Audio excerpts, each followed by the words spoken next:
Herkese salam dostlar. Yeni videoda sizleri hoş gördük. Artıq kanalımızın yeni adı Polako TV ilə qarşınızdayıq. Videonu istədik belə ev şəraitində çəkmək, ki daha rahat və sakit sizlə danışa bilək və fikirlərimizlə bölüşək. Bu daha çox məlumat verici video olacaq bu günləri. 2 hissədən olacaq. Birinci hissədə biz danışacağıq ümumi Serbiyada yaşayış haqqında, nəqliyyat vasitəsi, kirayə və s. kimi məlumatlar. İzləmədə qalın, kanala abunə olun, videonu bəyənməyi unutmayın. Getdik. Öncelikle istəyərdim ki, nəqliyyat haqqında sizə danışım. Düzdür, öncəki videolarda da dediyim kimi nəqliyyat pulsuzdur. Bunu artıq hər kəs bilir. Amma ki, işləmə qaydasından biraz danışmaq istəyirdim. Bəlkə bəziləri bilmir, amma burada nəqliyyat vasitəsi 7/24 işləyir. Düzdür, smenlə işləyirlər və gecə smenlərində məsəl üçün daha gec gəlir avtobuslar. 1 saatdan biri belə gələ İntervallar bilərlər. uzanır. Amma öncədən baxmağa sayt var, hansından girirsiniz, baxırsınız vaxtlarına və həmin vaxta uyğun yaxınlaşırsınız. Həmişə vaxtında gəlir. Düzdür, istisna hallar ola bilər. Trolleybuslarda əsasən olur. Çünki Kabirlərində bir problem olur. aha bəli, bəzən ola bilir belə şeylər. Amma ki maksimum 5-10 dəqiqə gecikir. Çünki normalda hamısı vaxtında gəlir və şəhərin istənilən nöqtəsinə gedəcək bir nəqliyyat vasitəsi var. Bu çox böyük bir üstünlükdür. Bəli, əziz dostlar, növbəti toxunmaq istədiyimiz məqam market qiymətləridir. Market qiymətləri burada büdcəyə uyğun, yəni hər mağazada tapmaq olur. Əsasən də biz Lidl-dan bazarlığımızı eləyirik, ən münasib odur.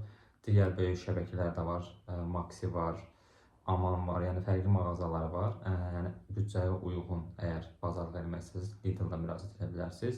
Ekranda da qiymətlərini qoyarıq, yəni əsas ərzaq qiymətlərini. Market qiymətləri haqqında daha ətraflı məlumat almaq istəyirsinizsə, növbəti videolarda şərh bölməsində qeyd edin. Növbəti videolarda sizə market qiymətlərini, mağazaların qiymətlərini çəkək göstərək. Sonraki toxunmaq istədiyim məsələ isə iqlimdir.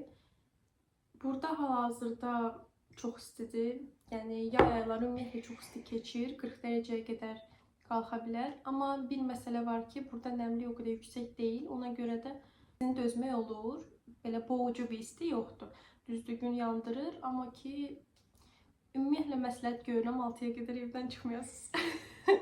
İşləriniz də varsa, ya səhər tezdən həll edin, ya da axşama artıq. Yəni belə. Çünki istidir, həqiqətən də çox isti keçir. Bir məqam var demək istədiyim, yay ayları belə isti keçdiyinə görə dövlət tərəfindən belə bir şey düşünülüb ki, 50.000 civarında limit qoyulub baseynlara getmək üçün. Siyahı var, hansısa baseynlara getmək olar və belə bir kart təqdim olunur. Hər kəsin öz adına, əgər oturum kartınız varsa, rahatlıqla əldə edə bilərsiniz. Yəni təkcə vətəndaşlar üçün deyil, bu hər kəs üçün, burada yaşayanlar üçün nəzərdə tutulub və məncə çox yaxşı bir imkandır, yararlana bilərsiniz. Belqradda yaşayışdan danışarkən digər əsas məlumat da ev qiymətləridir.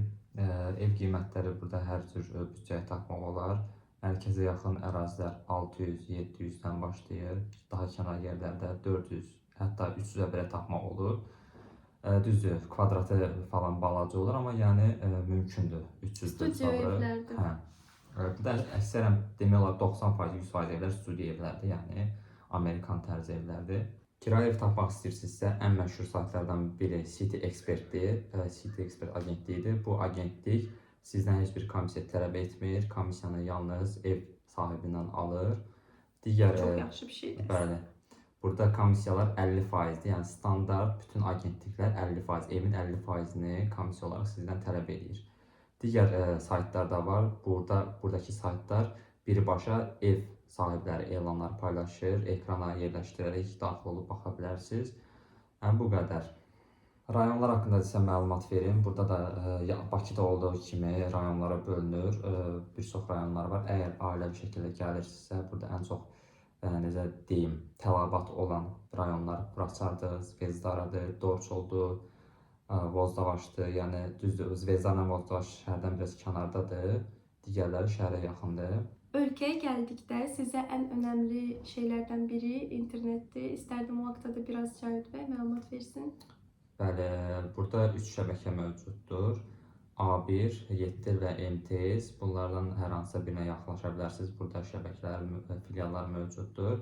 Xarici pasportunuzu təqdim edirsiniz. Onlar sizə nömrə açır. İlk öncə açırlar 1 aylıq. Onu yəni sonra gedib uzada bilərsiniz. İnternet qiymətləri də burada fərqli qiymətləri olur. və 10 GB-dan 1 GB da götürə bilərsiniz, 1 həftəlik də götürə bilərsiniz, 10 günlükdə. Artıq o baxır şəbəkənin sizə təklif elədiyi qiymətlərə. Onu da yaxınlaşıb məlumat ala bilərsiniz filiallardan. Yəni şəhərin mərkəzində daha çoxdur.